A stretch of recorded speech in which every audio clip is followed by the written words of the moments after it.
vous êtes ici ce soir à Metz pour une réunion publique. C'est quoi l'objectif exact de cette réunion? Est-ce que c'est réunion publique? Est-ce que c'est visite de travail, de soutien? C'est quoi exactement? C'est tout ça en même temps. C'est d'abord évidemment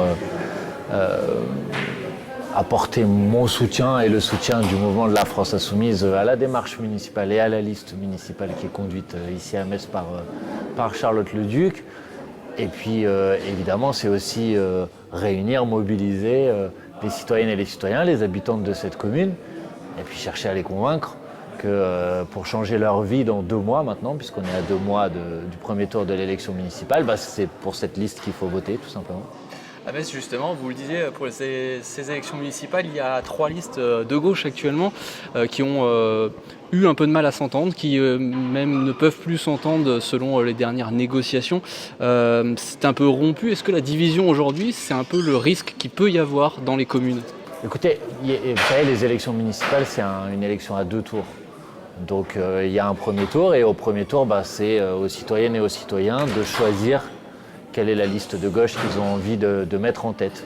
Et ce que moi je peux dire, et ce que Charlotte Leduc en tant que tête de liste de cette liste a déjà dit ici à Metz, c'est que si la liste de la France Insoumise est en tête, au soir du premier tour, elle proposera aux autres listes de gauche de se réunir, de se rassembler. Et alors il y aura une possibilité de rompre avec la gestion municipale précédente et de faire en sorte que les Messines et les Messins puissent avoir une commune, une mairie qui est engagée en appui et en apportant des réponses à leurs difficultés du quotidien, par exemple pour prendre quelques mesures programmatiques qui rendent plus facile l'accès au transport. Je sais que la liste de Charlotte Leduc se mobilise pour la gratuité des transports, faire en sorte que les enfants à la cantine puissent tous avoir accès à un repas de qualité, donc se mobiliser pour la gratuité des cantines. Voilà, et ça c'est quelque chose qui est à portée de bulletin de vote. Pour ça il faut voter pour la liste de Charlotte Leduc dans 2 mois. Et justement, quelle est la stratégie locale de LFI pour ces municipales? C'est un peu dans cette même stratégie justement? Oui, bien sûr. C'est d'abord s'appuyer sur les mobilisations, les engagements des citoyennes et des citoyens qui ne sont pas forcément dans une formation politique, mais qui ont envie de s'engager pour leur commune. Et je sais qu'il y a un effort particulier qui est apporté à l'idée que, évidemment, c'est une liste avec les militants de la France Insoumise qui sont engagés dans cette liste, mais c'est une liste qui a vocation à réunir au-delà, à réunir aussi des militants associatifs, des syndicalistes, des personnes engagées dans des luttes du quotidien, et qui se disent à un moment, pour que ça change vraiment, il ne suffit pas de se battre contre la politique de la municipalité sortante, le mieux c'est d'essayer de la remplacer. Alors il y aura des personnalités de la vie civile dans beaucoup de listes, des associatifs comme vous dites, aussi des personnalités politiques qui peuvent être de tous bords. Est-ce qu'aujourd'hui, alors on le sait avec les listes écologistes, c'est un petit peu plus envisageable pour l'instant, mais est-ce qu'on peut envisager de s'allier avec les socialistes, avec d'autres partis Au premier tour, clairement, la France Insoumise...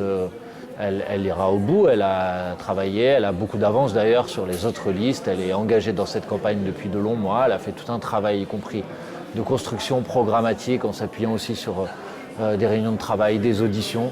Elle a essayé de sentir aussi les propositions politiques qui sont nécessaires pour cette ville. Mais au deuxième tour, ensuite, comme on l'a toujours dit, on aura une responsabilité, c'est d'empêcher que la ville passe à l'extrême droite, et de faire en sorte qu'elle ne reste pas dans les mains de la droite, pas uniquement pour des raisons d'étiquette politique, mais tout simplement parce qu'on a besoin de mettre en place un certain nombre de mesures que la municipalité sortante ne met pas en place. J'en ai donné quelques exemples. Alors vous parliez à l'instant justement de l'extrême droite. Récemment, une autre personnalité politique de place publique qui était là à Metz pour faire aussi un débat et rencontrer ses militants. Il avait dit que l'ennemi de la démocratie, c'est le RN et LFI. Il y a quelques semaines. Qu'est-ce que vous pouvez répondre à ça? C'est très grave quand on se revendique de gauche, parce que j'imagine que cette personnalité se revendique de gauche, de mettre sur le même plan des adversaires résolus de la démocratie, de la République, de longue date, qui sont les militantes et les militants et les dirigeants de l'extrême droite française, et une formation politique comme la France Insoumise qui aspire à plus d'égalité, plus de justice sociale, plus de démocratie. Donc je pense que cette personne, tout simplement, elle s'est trompée de camp. Je crois qu'elle n'a pas compris que quand on est engagé à gauche, il y a un principe de base, c'est qu'on est solidaire face à l'extrême droite et on ne cherche pas, en quelque sorte, à comparer les autres à l'extrême droite. En tout cas, moi, je ne le ferai pas, malgré les désaccords que je peux avoir avec elle. Et je l'encourage, je ne la connais pas, cette personne, je ne sais pas si vous n'avez pas donné son nom, mais je l'encourage à se ressaisir. Parce que vous savez, quand on est engagé à gauche, quelles que soient les différences et les distinctions qu'il peut y avoir, on ne met pas sur le même plan un autre parti de gauche et l'extrême droite. Vous avez un objectif pour ces municipales en nombre de communes L'objectif local ici à Metz, évidemment, c'est de gagner. Je pense qu'il y a un chemin pour faire en sorte que cette ville change. Et ensuite, l'objectif, vous savez, la France Insoumise, c'est la première fois en fait qu'on est engagé avec autant d'intensité dans des élections municipales. La France Insoumise, c'est un jeune mouvement qui va fêter ses 10 ans cette année. Lors de la dernière élection municipale, c'était encore embryonnaire pour nous. On ne peut pas dire qu'on s'était engagé pleinement dans ces élections municipales. Donc on a un grand avantage dans cette élection, c'est qu'on part de pas grand-chose. Et donc finalement, je pense qu'on ne peut que progresser. Notre objectif, c'est évidemment de gagner des villes. Pas pour nous, mais pour essayer de transformer la vie des habitantes et des habitants qui habitent dans ces villes, mais aussi de rentrer en force dans les conseils municipaux, parce que je crois que les habitantes et les habitants, ils ont besoin d'élus qui les défendent. Pas seulement d'élus qui viennent au moment des campagnes électorales en leur disant voilà ce qu'on va faire, et qui après, une fois que l'élection est passée, décident de mettre toutes les promesses à la poubelle, mais de gens qui tiennent bon, qui mentent pas, qui trahissent pas, qui respectent leurs engagements. Et on peut sans doute trouver plein de reproches aux insoumises et aux insoumis, personne n'est parfait, mais les élus et les dirigeants de la France Insoumise, je pense qu'ils ont fait la démonstration que par contre quand ils s'engageaient, quand ils faisaient une promesse aux électrices et aux électeurs, ils ne la trahissaient pas après l'élection. Il y a 500 communes à peu près en France qui auront des listes LFI. Au moins, on a fait une convention de lancement des élections municipales qui était au mois de novembre. On a à l'époque effectivement présenté 500 premiers chefs de file. Il y en aura peut-être davantage. En tout cas, ce que je peux vous dire, c'est qu'on sera présent dans 100% des communes de plus de 100 000 habitants et dans plus de 90% des communes de plus de 50 000 habitants. Donc après, vous savez comme moi comment fonctionne le mode de scrutin municipal. Dans des plus petites communes, ce n'est pas forcément des listes avec des étiquettes, mais il y aura aussi parfois des insoumises et des insoumis qui sont engagés du plus petit village de France jusqu'à la plus grande ville de France. C'est aussi un test grandeur nature en vue des présidentielles de 2027 ? Je pense qu'évidemment, c'est une élection municipale. Donc on parle des compétences municipales, des programmes municipaux, mais le fait que cette élection municipale elle ait lieu un an avant l'élection présidentielle, si l'élection présidentielle a lieu à la date prévue, évidemment que ces élections municipales, c'est aussi l'opportunité, en quelque sorte, de déclencher une vague de mobilisation, de résistance aussi face à l'extrême droite et d'espoir.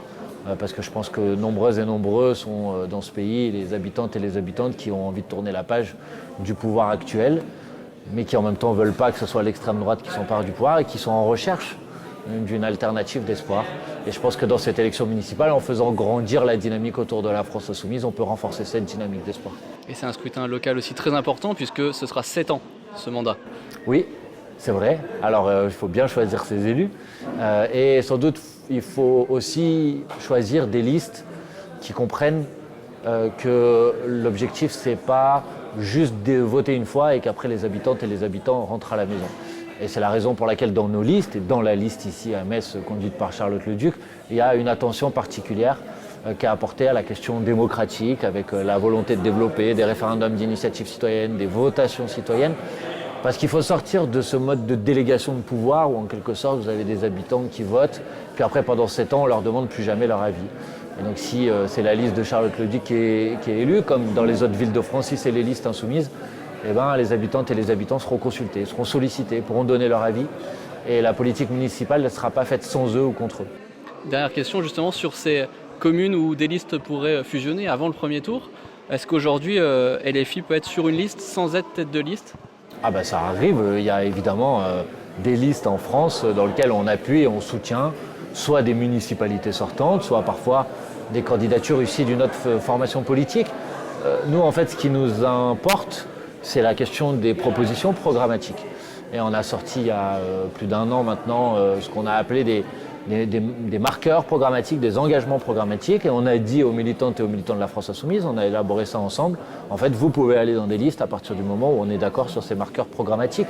En quelque sorte, peu importe l'identité de la tête de liste. Alors bien sûr, parfois la tête de liste est issue de la France Insoumise, parfois elle peut être issue d'une autre formation politique, parfois même elle peut n'être membre d'aucune formation politique. C'est pas un problème pour nous à partir du moment où on est d'accord sur les propositions qu'on défend dans cette campagne des élections municipales.